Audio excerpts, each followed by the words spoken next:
I have a few facts which I'd like to share with you this morning. Firstly, the Russian invasion of Ukraine has been going on now for 1,013 days from its instigation on the 22nd of February 2022. Can you believe? The second thing is that the most recent conflict in the Holy Land began on the 7th of October 2023 and has now been going on for the last 420 days.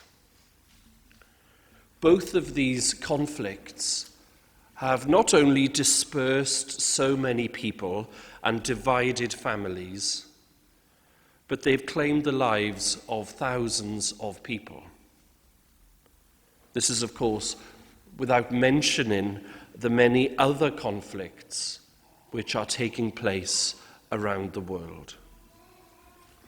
Another fact I have, in the 2023-24 period, up until the end of July just gone, England and Wales recorded 583 homicides. And some of these have been quite high-profile cases, as you're aware, as we've been witnessing through the media. And as I was researching this, it's scary to think that out of that number, 116 of these have been recorded in London alone. Quite scary figures, aren't they? Friday was a monumental day for the United Kingdom, as the assisted suicide bill has passed a significant stage in the House of Commons, with MPs voting in its favour. During the course of this week, I had an extremely upset parishioner on the phone, lamenting about the direction of society, talking about the depravity in morals and values which have now become normalised in our world, particularly through the influence of the media.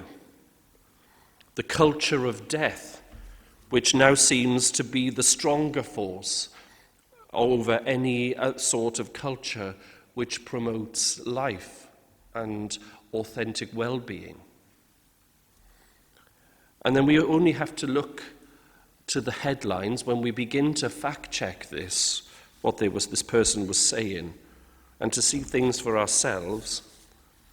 It's hard for us not to come to the same conclusion as this parishioner. It's a true saying, isn't it, that there's nothing new under the sun. And I discovered this when I went to Pompeii, and they got fast food restaurants there and underfloor heating systems, and they've got cat's eyes going down to the road. There's nothing new under the sun. We keep convincing ourselves, don't we, that we learn from our past, that from the mistakes that we've made, perhaps through our own sinfulness and our own weakness, the wars and the conflicts which have taken place. And yet doesn't history seem to repeat itself time and time again? Think about our own personal journeys, our own struggles. How many of us have gone back in the confessional and said, Father, I've just got the same things to tell you again and again? Look to that first reading from the prophet Jeremiah. Jeremiah, as the prophet who speaks, is speaking into the unrest of his day. His words then, as is spoken to the people of his time, become a reminder to them. Indeed, they're a reminder to us as well as privileged listeners into the scene. That even in the midst of all these great difficulties which we face in life, whether communally on a global stage, whether privately, even in a time of collapse in morals and values, even with the seeming eradication of the culture of life, or indeed from the eradication of God from the public arena altogether, unfortunately. That despite all of this, or perhaps because of this, God has a plan.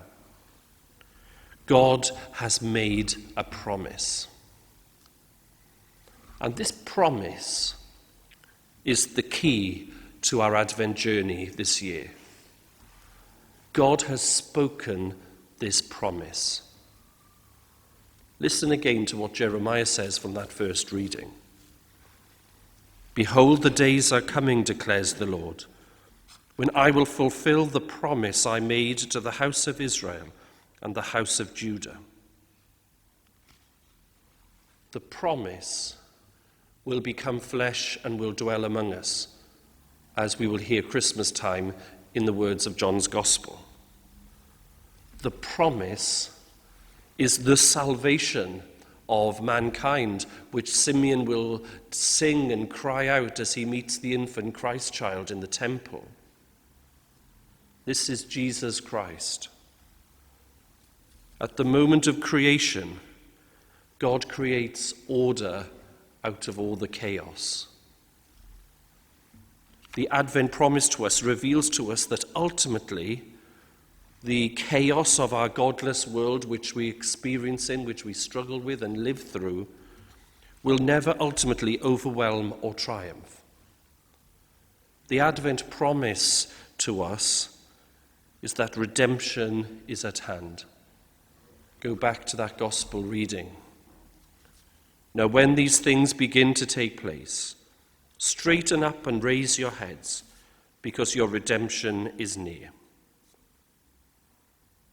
Let us together, during this Advent season, rediscover the transformative power of the promise, because the Lord will fulfill his promise to us. Amen.